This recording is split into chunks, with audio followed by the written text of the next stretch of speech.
A paz do nosso Senhor Jesus Cristo. Eu sou Veridiana Costa e estamos aqui hoje para mais um dia de leitura.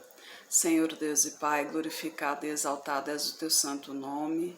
Muito obrigada, Pai, por mais um dia de vida. Agradeço por sua bênção e por sua proteção.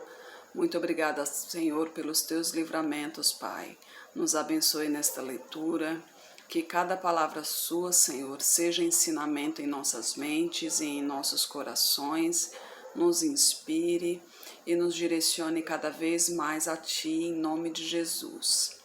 Estamos no livro de Eclesiastes e hoje um tema interessante, pois a gente fala muito sobre tempo, né? Às vezes a gente fica angustiado, ansioso com alguma coisa, uma certa data marcada, um certo acontecimento, né, uma certa bênção que a gente espera, e a gente tem que entender que tudo acontece de acordo com o tempo de Deus, né? A gente tem que aprender a esperar no Senhor. E o tema de hoje é esse: há tempo para tudo, no capítulo 3. Tudo tem o seu tempo determinado e há tempo para todo propósito debaixo do céu. Há tempo de nascer e tempo de morrer, tempo de plantar e tempo de arrancar o que se plantou, tempo de matar e tempo de curar, tempo de derrubar e tempo de edificar, tempo de chorar e tempo de rir, tempo de prantear e tempo de dançar, tempo de espalhar pedras e tempo de ajuntar pedras, tempo de abraçar e tempo de afastar-se de abraçar, tempo de buscar e tempo de perder, tempo de guardar e tempo de lançar fora, tempo de rasgar e tempo de coser, tempo de estar calado e tempo de falar, tempo de amar e tempo de aborrecer, tempo de guerra e tempo de paz. Que vantagem tem o trabalhador naquilo em que trabalha? Tenho visto o trabalho que Deus deu aos filhos dos homens para com eles o exercitar. Tudo fez formoso em seu tempo. Também pôs o mundo no coração do homem, sem que este possa descobrir a obra que Deus fez desde o princípio até o fim. Já tenho entendido que não há coisa melhor para eles do que alegrar-se e fazer bem na sua vida. E também que todo homem coma, beba e goze do bem de todo o seu trabalho. Isto é um dom de Deus. Eu sei que tudo quanto Deus faz durará eternamente. Nada se lhe deve acrescentar e nada se lhe deve tirar. E isto faz Deus para que haja temor diante dele. O que foi já foi, e o que há de ser também já foi. E Deus pede conta do que passou. Vi mais debaixo do sol, que no lugar do juízo havia ali impiedade, e no lugar da justiça havia ali impiedade. E disse no meu coração: Deus julgará o justo e o ímpio, porque há tempo para todo propósito e para toda obra. Disse eu no meu coração acerca do estado dos filhos dos homens, que Deus os prove para que vejam que eles mesmos são como os animais. Porque o que sucede aos filhos dos homens, isso mesmo também sucede aos animais. Como morre um, assim morre o outro. Todos têm o mesmo fôlego, e a vantagem dos homens sobre os animais não é nenhuma. Como se pode ver, tudo é vaidade. Todos vão para um lugar, todos foram feitos do pó, e todos voltarão ao pó. Quem sabe se o fôlego do homem vai para cima e o fôlego dos animais vai para baixo da terra? Assim tem visto que não há coisa melhor do que alegrar-se o homem nas suas obras, porque essa é a sua porção. Pois quem o fará voltar para ver o que será depois dele? A gente não tem como saber como será o nosso legado, né, após a nossa morte, aqui a morte terrena, né? E o interessante aqui que fala referente aos animais aqui, né? Ele nos compara aos animais, ou seja, não somos melhores que os animais. Muito pelo contrário, a gente vê até em relação ao convívio os animais, a gente vê a proteção que os animais têm um para com os outros. A gente vê muito na internet passando esses momentos de caça, por exemplo, eles andando quando um está sozinho que é atacado, vem em bandos. Normalmente na selva é a lei do mais forte, mas eles vêm em bando e enfrentam o mais forte para defender aquele que está sozinho, né? E nós humanos muitas vezes é mais fácil virar as costas e deixar aquele que está sozinho se manter sozinho, né? É muito mais fácil virar as costas para o mais fraco para poder se proteger, né? Para poder manter a sua vida em paz, do que ir lá e ajudar. Né? Infelizmente isso acontece muito, né? E outra coisa interessante também que fala em relação aos animais é que não diz em relação como será eternamente em relação aos animais, né? Que já houve muita gente perguntou, eu também tenho essa curiosidade, né, de como será depois da morte terrena, como será os animais, né, se eles têm espírito também. Aliás, porque a alma vivente eles são, né, porque eles têm o fôlego de vida, né, são almas viventes como nós, mas não sabemos se ele tem o Espírito de Deus neles também, né, para saber se eles também vão ao lado de Deus, porque são criaturas de Deus, são feitas por Deus, né? Na Bíblia não nos esclarece isso. Esse é um dos mistérios que a gente só vai saber também quando chegarmos lá e a gente vai perguntar diretamente ao Senhor, né? A palavra diz que entre o céu e a terra há mais mistérios do que possamos ver. Afinal de contas, nós não temos capacidade, né? O nosso cérebro não tem capacidade o suficiente para entender todos os mistérios de Deus. Por isso, muitos dos mistérios são encobertos, né? Muitos dos mistérios são encobertos, mas todos eles serão revelados no momento certo. E a gente vai aqui nas reflexões sobre diversas circunstâncias da vida no capítulo 4. Depois prestei atenção e observei todo o sol. E eis que vi as lágrimas dos que foram oprimidos e que não têm quem os console. O poder estava do lado dos seus opressores, mas eles não tinham quem os consolassem. Por isso, considerei os que já morreram mais felizes do que os que vivem ainda. E melhor que uns e outros é aquele que ainda não nasceu, pois não viu as más obras que fazem debaixo do sol. Interessante, né? É uma boa perspectiva, né? Afinal de contas, os que morreram estão em sono profundo, então não sofrem, né? Os que nasceram nem viram a maldade ainda que há no mundo, né? E a gente continua aqui no versículo 4. Também vi eu que todo o trabalho e toda a destreza em obras traz o homem à inveja do seu próximo. Também isto é vaidade e aflição de espírito. O tolo cruza suas mãos e arruína a sua própria vida, dizendo: melhor é a mão cheia com descanso do que ambas as mãos cheias com trabalho e aflição de espírito. Outra vez considerei e vi vaidade debaixo do sol.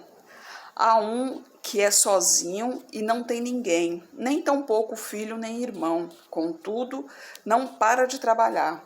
E também seus olhos não se satisfazem com riqueza e nem diz: para quem trabalho eu, privando a minha alma do bem?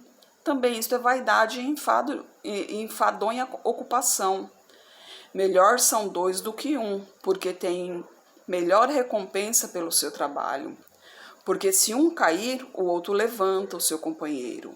Mas ai do que estiver só, pois caindo, não haverá outro que o levante.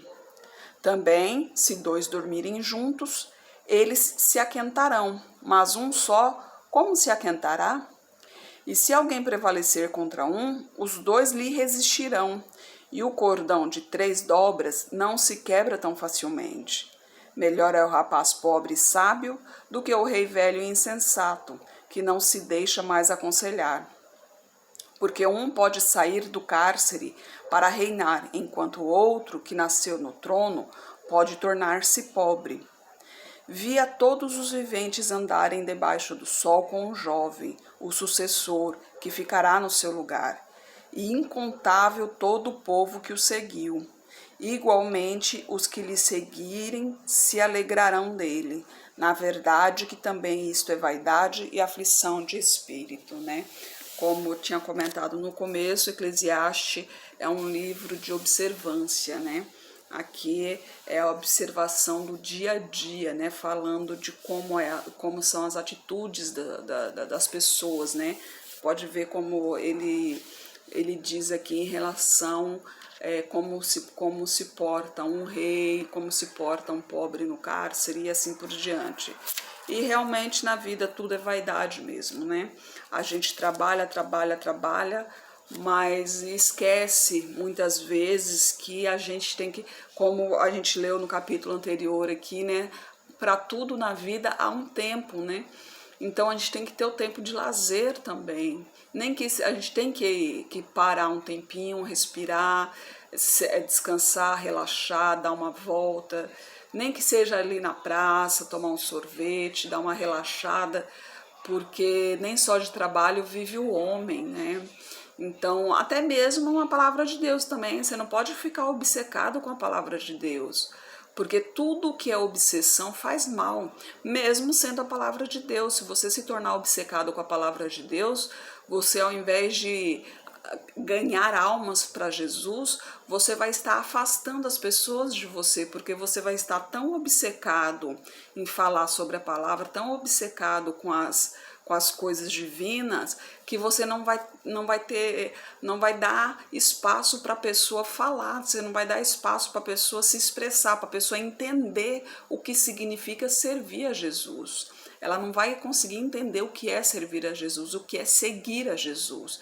E aí ela vai ver a sua obsessão e na realidade ela vai estranhar aquilo, ela não vai gostar do que ela vai ver. E nós, como filhos do Senhor, nós temos que ser exemplos de atitude, de convivência.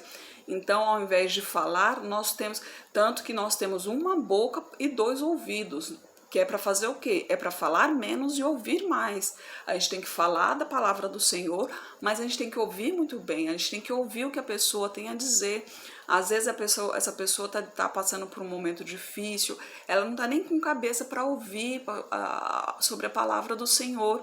Então, uma coisinha que ela fala ali, Deus sussurra no seu ouvido uma passagem bíblica. Só que para isso, você tem que estar em silêncio para você poder ouvir Deus falando no seu ouvido. Você tem que estar em silêncio para você dar a atenção que a pessoa está precisando naquele momento. Às vezes ela só precisa de um ombro amigo, e esse ombro amigo é a porta que ela precisa para Jesus entrar. Então, tenha cautela, pense bem nas suas atitudes. Toda obsessão é maléfica, não importa qual obsessão seja, obsessão é maléfica, mesmo que seja obsessão pela palavra do Senhor.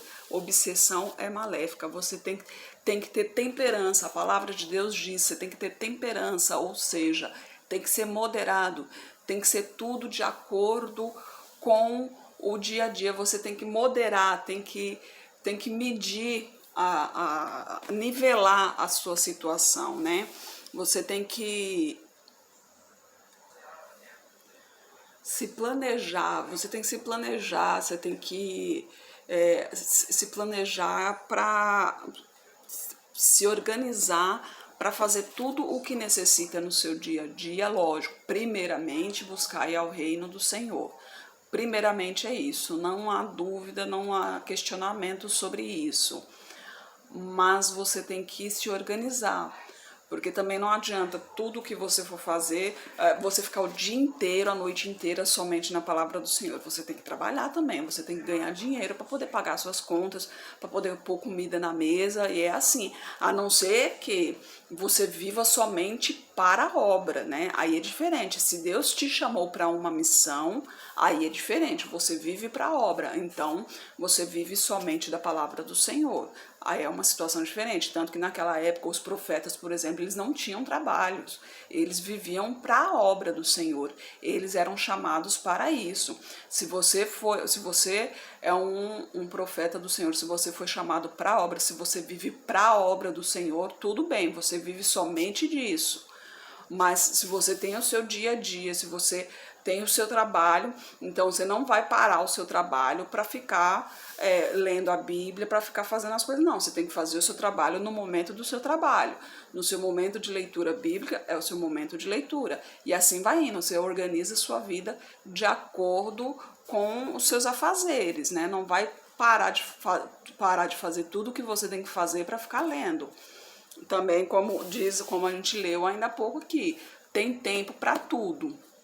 Se organize de acordo o seu dia, se organize de acordo os seus afazeres, né? E principalmente se mantenha firme na palavra do Senhor e espere sempre no Senhor. Nunca se desespere, né? Porque o tempo do Senhor é o que prevalece. A gente tem que se manter firme na palavra do Senhor, se manter firme na presença dEle. Não se distraia da palavra dEle em nenhum segundo. Senhor Deus e Pai, glorificado e exaltado és o teu santo nome. Muito obrigada, Pai, por tua palavra, muito obrigada por tua mensagem, Senhor. Eu peço a Ti, continue nos direcionando, Pai, que a gente possa, Senhor, sempre proclamar a tua palavra na medida certa, Pai, que a gente possa ouvir mais, Senhor, ouvir mais de Ti, Pai, que a gente possa sempre falar mais de Ti, Senhor, sempre na temperança exata, Pai. Eu peço a Ti que esteja com essa pessoa que está orando comigo, derrama a tua unção sobre ela, Pai, manifesta o teu poder na vida dela, Senhor. Não sei o que lhe aflige, Pai. Toque em seu coração, em sua saúde, em suas finanças, em sua família, Pai. Toque em sua profissão, toque em seu espírito, Senhor, em nome de Jesus, Pai. Peço em especial pelas nossas crianças, Pai. Elas precisam de Ti, Senhor, que elas sejam protegidas, direcionadas por Ti, Pai. Estendo esse pedido aos pais, que eles sejam abençoados, Pai, que eles sejam direcionados por Ti, Senhor. Conceda a eles sabedoria e discernimentos para guiarem seus filhos, Pai, para que eles entendam que seus filhos precisam de disciplina, Senhor, que eles saibam discipliná-los e direcioná-los sempre a Ti, Pai. Peço a Ti por toda a minha parentela, por toda a parentela de meu esposo, Pai. Derrama a Tua unção sobre cada um deles, manifeste o Seu poder na vida de cada um, Senhor. Proteja-os de todo o mal, Pai. Peço a Ti pelos nossos governantes, pelas nossas autoridades. Derrama a Tua unção sobre eles, Pai. Que os Teus anjos estejam direcionando cada um deles de acordo à Tua vontade, Senhor. Para que eles trabalhem para o povo, Pai. Peço a Ti pelos Teus filhos, Pai, que nós sejamos protegidos por Ti, direcionados por Ti, Senhor. Capacite-nos de acordo à Tua vontade, Pai, para proclamarmos o Teu Evangelho. Nos direcione, Senhor, para fazermos a Tua vontade, Pai. É o que eu oro em nome de Jesus. Amém. Que Jesus Cristo esteja em seu coração e que Deus abençoe.